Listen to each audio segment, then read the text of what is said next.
श्री शिव महापुराण के श्री रुद्र संहिता पंचम खंड 14वें अध्याय में वर्णित है कि जब देवराज इंद्र और बृहस्पति जी शिव जी से मिलने इंद्रपुरी से कैलाश आए तो वह मन माफिक सम्मान न मिलने पर इंद्र ने रुष्ट होकर भगवान शंकर का अपमान कर दिया।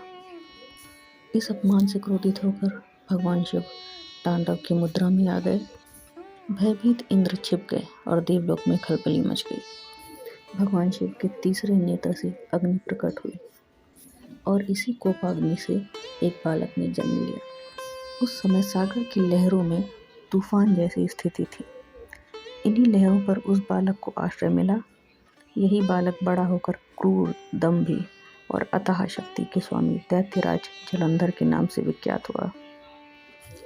जलंधर को अपना जातक पुत्र मानकर सागर या धरती को उसे भेंट करके वहां से हट गए। जलंधर का नामकरण ब्रह्मा जी ने किया था और उन्होंने ही जलंधर का राज्याभिषेक भी करवाया था। जलंधर का अत्याचार बढ़ने लगा। देवताओं के अलावा उसने अपने गुरु शुक्राचार्य का भी निरादर कर दिया। तब महर्षि नारद ने भगवान शंकर को कहा कि इस अत्याचारी से धरती को मुक्ति दिलाएं।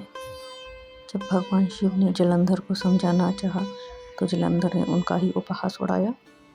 इस पर भगवान शंकर ने श्री विष्णु को जलंधर को दंड देने के लिए कहा। जब भगवान विष्णु जलंधर को समझाने गए तो जलंधर ने उन्हें युद्ध के लिए ललकारा। लक्ष्मी जी ने भगवान विष्णु से वचन लिया था कि वह जलंधर की हत्या नहीं करेंगे, क्योंकि लक्ष्मी जी भी अमृत मंथन के समय सागर से ही जन्म ली थी और जलंधर का जन्म भी सागर के द्वारा ही हुआ था। वह सागर का जातक पुत्र था। भगवान विष्णु और जलंधर में लंबा युद्ध चला। वचन में बंधे होने के कारण भगवान विष्णु युद्ध को निर्णय तक पहुंचाए बगैर वापस चले गए। पुराणों में वर्णित है कि महर्षि नारद के आग्रह पर भगवान शंकर ने जलंधर से युद्ध किया।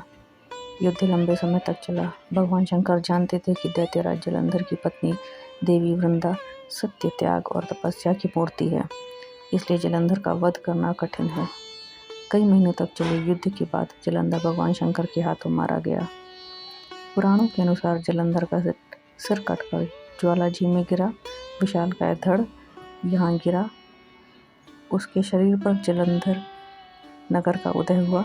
कमर के नीचे का भाग मुल्तान में जा गया। भगवान विष्णु वृंदा के पति की रक्षा नहीं कर सके। इस पर वृंदा ने भगवान विष्णु को श्राप दिया कि वह धरती पर शालिग्राम यानी शिला के रूप में रहें।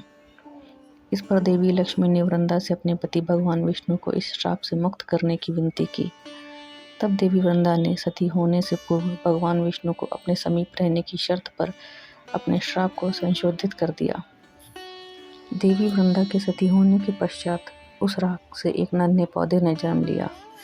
ब्रह्मा जी ने इसे तुलसी का नाम दिया। यही पौधा सती वृंदा का पूजनीय स्वरूप हो गया।